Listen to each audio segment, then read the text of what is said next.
When you think through the way that most motorbike manufacturers these days create their current adventure ranges, you've probably got a 600cc bike in there somewhere, something around the 800, and then you've got the litre plus size bikes.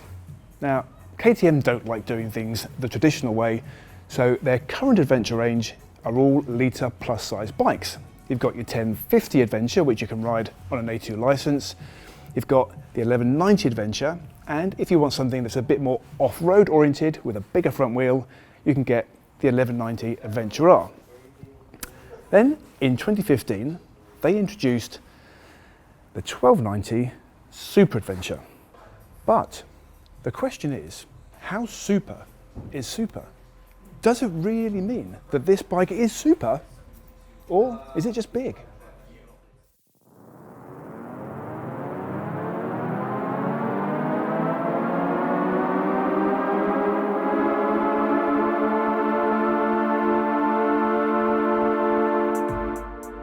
As you'd expect from a 16-gram bike, it is bristling with electronics. 4 riding modes which adjust the available power, the throttle response and traction control, but also the damping settings.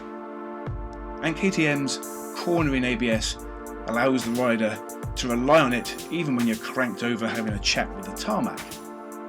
Heated grips and cruise control almost seem like standard accessories these days, and for anyone that suffers from a cold and numb bum on the long winter trips, you've got independently heated front and rear seats. The looks, size and feel of the bike are very firmly in the Super Adventure world, which has been dominated by BMW's GS for so long. It looks like it would meet the GS in the ring on even terms, but the looks belie its fitness credentials as it only weighs 229 kilos. The slimline weight is helped by the trellis frame, which tips the scales at under 10 kilos.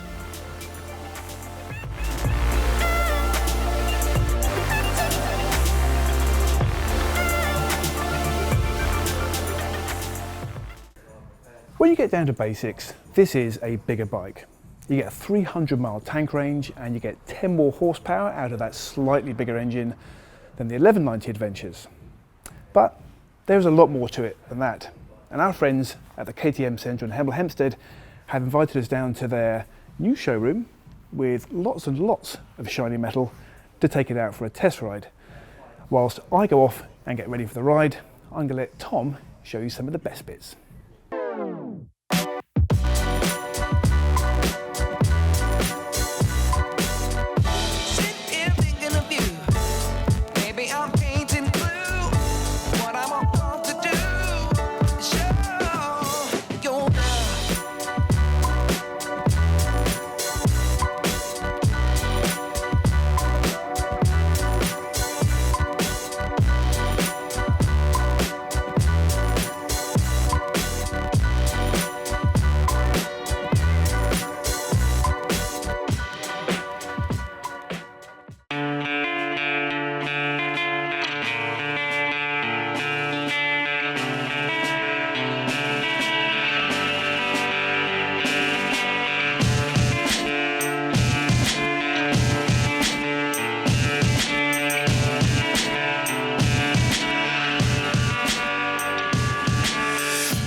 Any regular watchers of the show will know that I'm a big fan of the KTM 1190 Adventure R.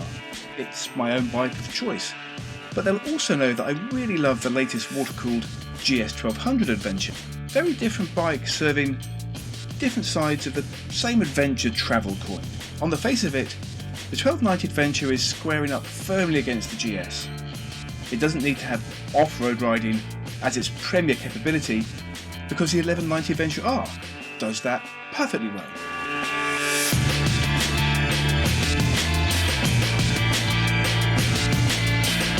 But it does need to have long distance comfort, riding grin factor and that slightly indefinable adventure touring je ne sais quoi that has encouraged so many riders over the years to choose the GS as a statement of their intention to adventure travel, whether they actually do or not.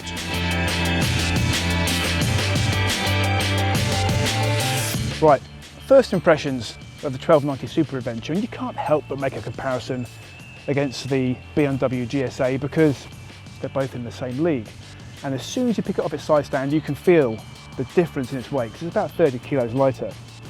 But once you get out on the road, the biggest comparison I can make is probably against the 1190 Adventure, as opposed to the 1190 Adventure R, because it's got a 19-inch front wheel rather than the 21 you get on the Adventure R, and you can feel the difference in the handling. It goes around corners beautifully.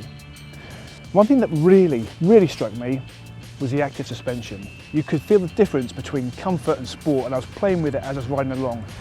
In comfort, pull away hard, the back sinks down a bit, brake hard, the front sinks down. Put it into sport mode, everything tightens up, and a pure pleasure and joy to ride around the corners.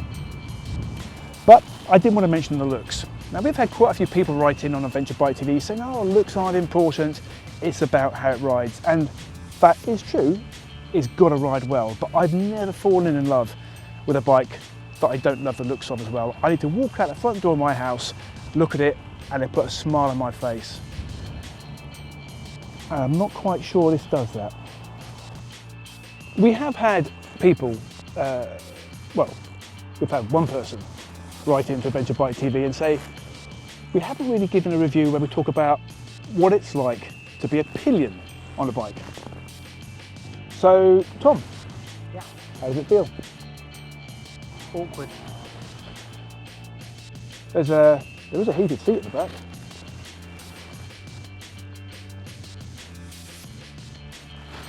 How does that feel now? Really awkward.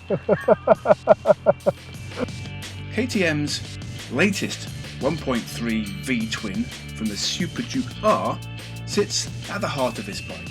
Now, when KTM tell you the engine has been refined for adventure touring, they mean the cylinder head has been redesigned for more efficient combustion, that there's a new crankshaft and heavier flywheel to give a smoother response, and there's also a taller sixth gear to suit its touring. So, more refined it may be, but that does not remove the class-leading and eyes pancaked against the back of your skull 160 brake horsepower.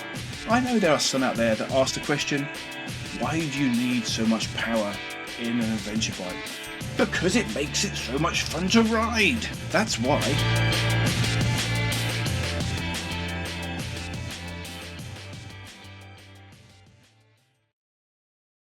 I posed the question right at the very start of this test, is the 1290 Super Adventure super? Okay, well let's just pick them off one by one. Speed, it is blindingly quick. As I pulled on the throttle, it made me feel like I was leaving my legs behind, and it's hardly surprising, bear in mind it's got 160 horsepower.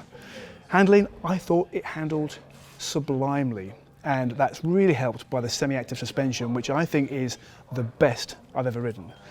The weight is 30 kilos lighter than the equivalent GS, and you really feel that as soon as you pick it off the side stand and start riding it.